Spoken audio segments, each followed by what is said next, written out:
एक बहुत बड़े गांव में मुंशी नाम का एक चोर रहता था।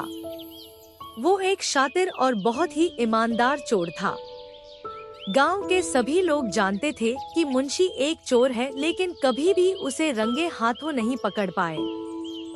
मुंशी आज भी बेखौफ होकर गांव में घूमता है और हर एक घर की खबर रखता है। लोग उसे देखकर सोचते हैं कि कभी मौका मिलेगा तो इसे जरूर पकड़ेंगे। एक दिन वह चोरी करने के लिए तैयार हो रहा था।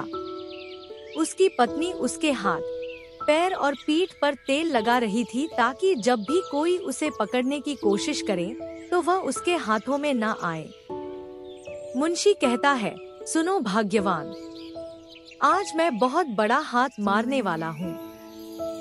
मेरे गुरु ने मुझे बताया है कि यह मेरी आखिरी चोरी है। मुंशी की पत्नी कहती है, अच्छा, कहाँ चोरी करने जाओगे? मुंशी कहता है, शर्मा जी के यहाँ। आज उनके घर शादी है ना। आज बहुत सारा सोना और आभूषण वहाँ मेरा इंतजार कर रहे होंगे। मैं जाऊंगा और सोना चांदी लेकर वापस आऊंगा।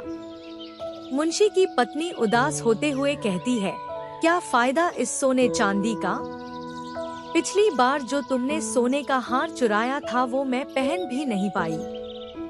न जाने कितने सोने चांदी के आभूषण मैं केवल देखकर उन्हें वापस संदूक में ही रख देती हूँ, क्योंकि अगर किसी ने यह आभूषण पहने हुए देख लिया तो आफत हो जाएगी। मुंशी कहता है, अरे नहीं नहीं, बहुत जल्दी तुम इन सभी गहनों को खुलेआम पहन पाओगी, क्योंकि इस चोरी के बाद हम इस गांव को छोड़कर दूसरे गांव में चले जाएंगे।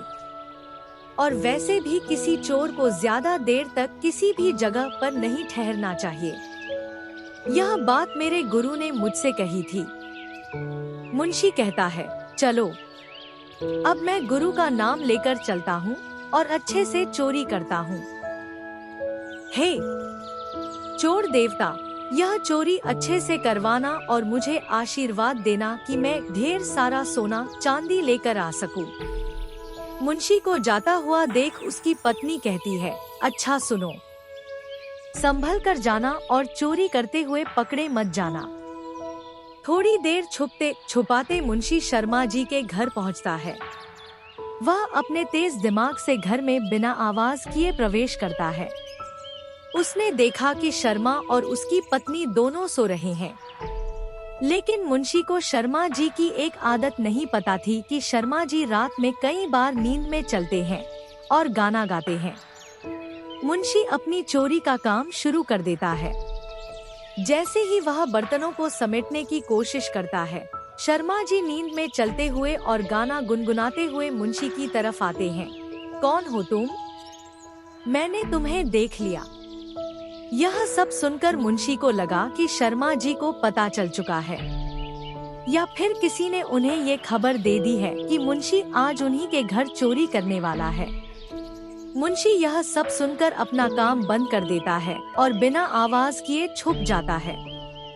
फिर शर्मा जी की पत्नी उन्हें आवाज लगाती है, अजी कहाँ चले गए? इतने में शर्मा जी की नींद खुल जाती है और वह वापस बिस्तर पर आकर लेट जाते हैं। मुंशी को कुछ समझ नहीं आ रहा होता है कि शर्मा जी सोए हैं या फिर जाग रहे हैं। वह कुछ देर इंतजार करता है। इतने में खर्राटों की आवाज कमरे में गूंजने लगती है। मुंशी को लगता है कि अब ये दोनों सो चुके हैं। वह बिस्तर के नीचे से उठता है और देखने लगता है। दोनों को सोता हुआ पाकर वह अपना काम शुरू करता है। वह कमरे में रखे संदूक के पास जाता है और उसे खोलता है। इतने में फिर से शर्मा जी नींद में उठते हैं और गाना गाते हैं, देख लिया, देख लिया, मैंने तुम्हें संदूक खोलते हुए देख लिया। यह सुनकर मुंशी के तो होश ही उड़ जाते हैं। उसे लगता है कि इस बार शर्मा जी ने उसे पकड़ ही लिया, लेकिन शर्मा जी तो नींद में चल रहे थे।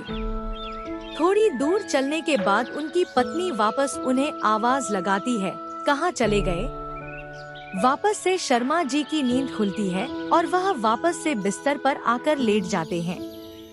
मुंशी कहता है, यह शर्मा जी भी ना मुझे ठीक से चोरी भी नहीं करने देंगे। यह मेरी आखिरी चोरी है। अगर मैंने इस चोरी को सही से नहीं किया तो मेरे चोर देवता मुझसे रूठ जाएंगे। और अगर मैं चोरी करके घर वापस नहीं गया तो मेरी बीवी मुझे चप्पल से मारेगी। नहीं नहीं, मुझे यह चोरी करनी ही होगी। वह संदूक को उलट-पुलट कर ही रहा था कि अचानक उसकी नजर सोने की थाली और कटोरी पर पड़ती है।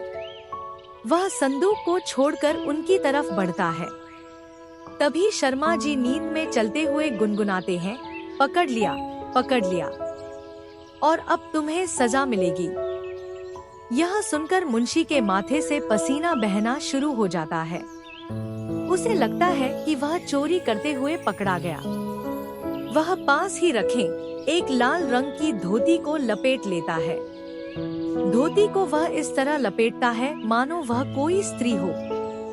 इस बार शर्मा जी की पत्नी शर्मा जी की हरकतों से परेशान हो चुकी थी।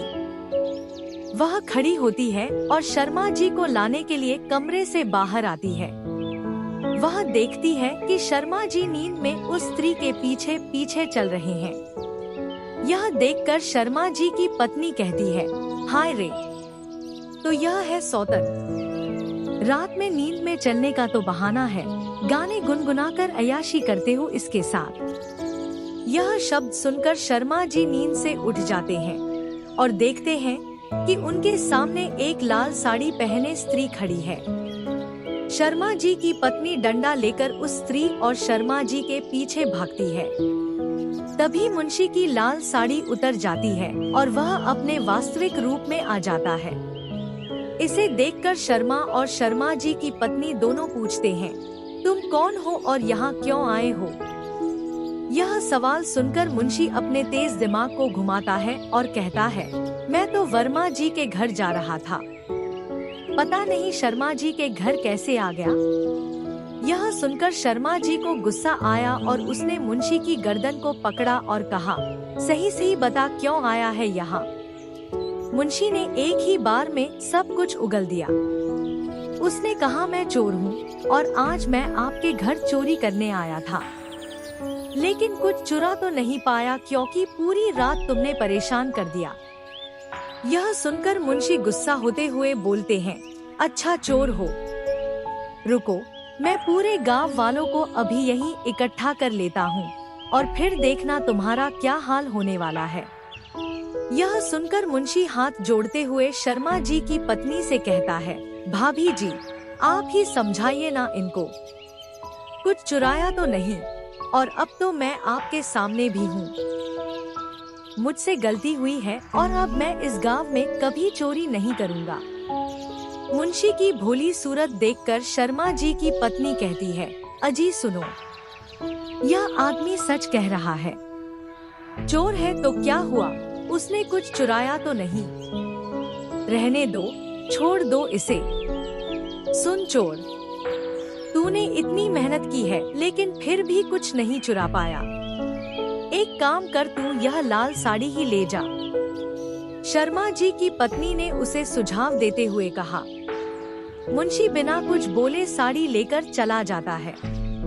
उसके बाद शर्मा और शर्मा जी की पत्नी दोनों सोने के लिए चले जाते हैं।